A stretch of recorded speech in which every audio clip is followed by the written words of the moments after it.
Dumdum metro স্টেশনে ticket নিলাম। তোমরা এখান থেকে এসপ্ল্যানেড চলে যেতে পারবে। এদিকে কিন্তু রয়েছে টানেল। এবার আমরা আমাদের ভারতের গভীরতম মেট্রো স্টেশনে প্রবেশ করছি। এটা হলো ওল্ড কমপ্লেক্স, আর আমার পেছনে রয়েছে নিউ কমপ্লেক্স, আর এর মাঝখানে হলো আমাদের এই হাওড়া মেট্রো। এটা হলো গ্রিন লাইন, আর গ্রিন লাইন থেকে এখন আমরা ব্লু লাইনে যাব, টানেল দিয়ে যাব। মেট্রোটা কিন্তু চালু হয়ে দুটো ব্যস্ততম রেল স্টেশনটাকে একত্রিত করে দিল একদম অল্প সময়ের মধ্যে। তোমরা শিয়ালদহ থেকে হাওড়া চলে আসতে পারবে এবং হাওড়া থেকে শিয়ালদহ চলে যেতে পারবে। এরপরে আমাদের প্রথম গন্তব্য হবে হাওড়া মেট্রো স্টেশন।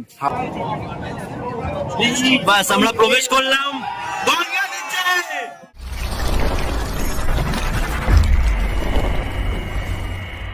হাই, শুভ সকাল। কেমন আছো তোমরা? আশা করবো খুব ভালো আছো, সুস্থ আছো। থাম্বনেল এবং টাইটেল দেখে বুঝতে পেরেছো